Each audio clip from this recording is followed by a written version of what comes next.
Today, I will discuss historical perspectives in relation to educational constructs that center around four main topics: race, ethnicity, disability, and wealth distribution. Through research, I have found that these four factors are purposeful indicators of a child's educational attainment and success. Though students have no control over these factors, they are what essentially determines the ability and rate of success academically a student will have. I will attempt to discuss these four attributes through summarizing an educational timeline of public schooling, interweaving examples of each factor as I detail the direction public education has taken and studies that have been done along the way.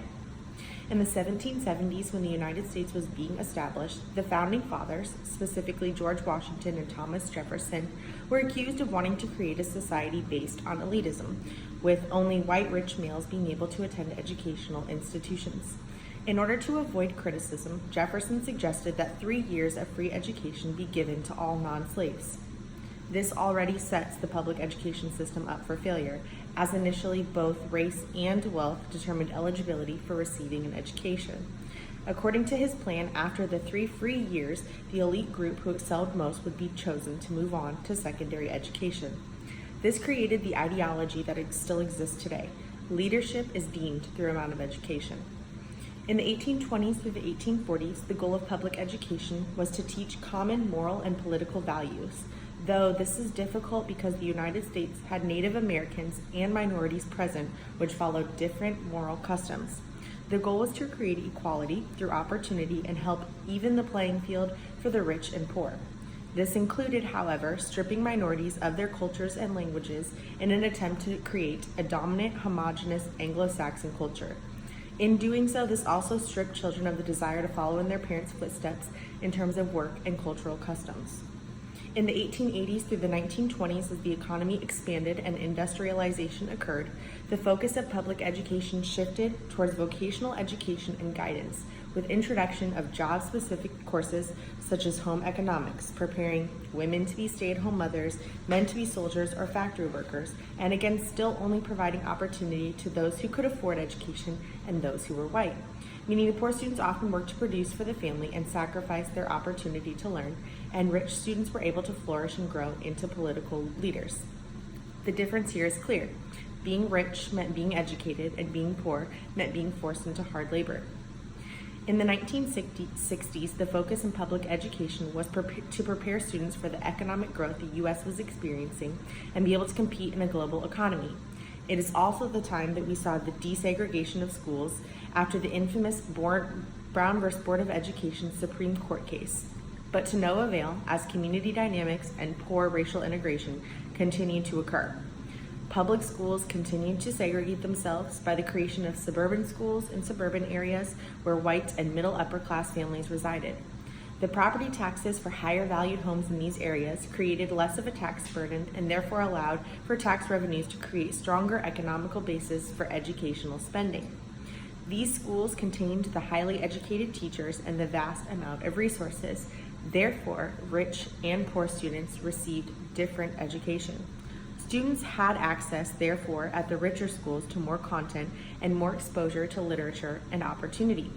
The poor students had to share resources such as textbooks and often contained the most uneducated and inexperienced teachers who took jobs that they could find. The educational differences then included level of academic ability. Richer students would read harder, more diverse texts, and poorer students would read whatever the school could afford, often smaller forms of literature and not including novels or textbooks. Throughout the next few decades, this educational deficit continued to exist, meaning richer students learned more and thus had opportunity for college, including opportunity for scholarships, and poorer students were exposed to more basic content, less literature, and therefore had less opportunity for secondary education. This period of social change was also time for population influx, as the United States continued to see drastic increases in Mexican immigration. Workers were recruited for hard labor jobs and forced into living conditions similar to that of inner city and rural communities. Again, educational opportunities were not readily available to the Hispanic and Latino communities as immigrants worked to send money to families in their native countries. Children who were born in the United States often grew up being exposed to hard labor as means of providing for their family. In other words, education was basically placed second. Minority students, when entering public schools, were at first given no support. That meant they were meant to be immersed fully into the classroom and take the same standardized tests as their Caucasian peers. Obviously, this made them fail. In 2001, the No Child Left Behind Act was passed to close the achievement gap, specifically for minorities and economically disadvantaged students. The schools that were deemed Title I, or large population of low-income students being served, had the most pressure, as they must meet adequate yearly progress on state standardized testing despite the population served. Penalties for not meeting these requirements meant the state could change the leadership team for the school or close the school, and parents would then have the option to move their students to other schools. This didn't change much though, despite requirements for research-based instruction, more prepared teachers, and more accommodations being met for students with IEPs and 504s. In other words, those who faced disabilities were taught the same as their peers and therefore received the same education. The lack of teachers available to teach, much less provide these needs to these special education students, continued to increase, especially in these lower income schools. In 2006, a study done by Ohio State University collected data about students through Common Core data and the National Education Longitudinal Survey. This research showed that wealth distribution, precisely where you live, whether rural, inner city, or suburban, directly influences a variety of things, including the dropout rate for high school students. In a study of the math and reading composite scores on standardized testing in direct relation to ethnicity, 17,000 students' scores were collected. The trends show that the achievement and attainment levels were much higher for students that lived in the suburban areas, such as white communities, whereas inner city and rural were much lower, such as minority communities, with the highest scores for inner city being at 30% and suburban highest scores being at 42%. Dropout rates were at 8.1% for African American, 9.4% for Hispanic, and 13% for Native American, compared to 2.9% for whites and 4% for Asian Americans. Public schools with fewer minorities will face fewer resource inequalities stemming from a history of discrimination. The research indicates that despite increased per pupil expenditure, thanks to Title I federal funding, inner city schools will still fall short due to poor local tax bases. This study also follows students and their geographical locations for a period of 50 years. The study suggests that resource allocation is in large part due to wealth status. For example, in the 1950s, as urban inner city areas were decentralized and manufacturers moved away, the population also became dependent on unstable service sector jobs, providing no opportunity for higher paying jobs. This industrial restructuring caused increased unemployment and forced minorities, which included mainly African American, Hispanic, and Latino communities, to spend less time at home on education. Richer kids were given more advantage through the investment from their parents in their education. Resources included hiring tutors, having time to meet with teachers, utilizing proper English in the home, structuring children's leisure time in educationally meaningful ways. This gave the upper class an upper stronghold on educational success. This research also revealed that institutional resources at both family and school levels are depressed in inner city and rural places, an expectation grounded in research on spatial stratification and labor market opportunity. Yet another study done by Sabino Cornrich, a researcher at the Center for Advocated Studies, found that in 1972, the upper class was spending 5 times as much per child as low-income families. By 2007, that gap had grown 9 to 1, where upper-income families spent double what low-income did, where the low-income only grew by 20%. Though this doesn't support rich and poor kids being educated differently within the classroom, it does create a correlation for me between the ability in the classroom. If a student has more exposure to education and literature from a young age before they enter kindergarten, they are more likely to understand and therefore succeed in the public school system. The point I'm trying to make is that poorly educated children often stems from a lack of exposure outside of school, a lack of educational awareness and meaningful educational practices outside of school, a lack of focus on the importance of education due to competing factors such as wealth, number of parents raising children, and the level of education within parents. Yet another study was done to compare educational attainment with wealth.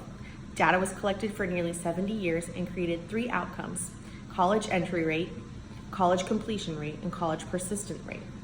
Higher family income was directly associated with greater probability for entering and graduating from college. The income distribution grew the most in terms of college entry and completion rates. The rate of GED versus traditional diploma is double in the lower income sector as that of the higher income sector, meaning there's less educational value and emphasis on education for lower income students. The current public education system is failing people of color and people within minorities. The wealth gap continues to increase, forcing unfair advantages upon those born into wealthier homes, including more resources, more opportunities for intensive, rigorous courses such as AP and IB, more opportunity for secondary education such as college, and more experienced teachers who can provide differentiated instruction and academic support for struggling learners. The current public education system is failing people of color and people within minorities. Geographical location and social stratification affect the ability for minorities to attend better schools or richer schools that have more resource and opportunity. Rural and inner city schools create institutions that have inexperienced teachers dealing with a population that suffers from extreme academic deficiencies. The achievement gap continues to expand as students who face educational and behavioral disabilities are not being served for lack of resources. I personally have experienced this as I taught in Aldine and was not given a co-teacher for special education students. The current public education system is failing people of color and people within minorities. Hispanics and Latino immigrants have very few options within public schooling for incorporation of their cultural values and language. English-only programs push these young students to abandon their cultures in order to obtain an American education, which focuses on English language as dominance. History classes continue to avoid talking about the unfair treatment of minority groups, and students are being taught to believe that American society is the only way. Other minorities also face a lack of resources, as most schools provide little support for bilingual students.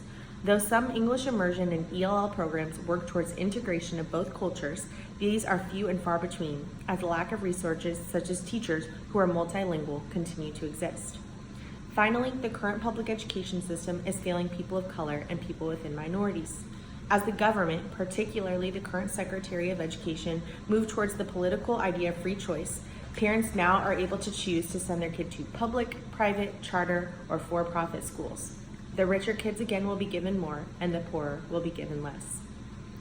As a teacher in this current system, working at a predominantly African American and Hispanic school with the majority of the population deemed low income, I find myself feeling overly privileged.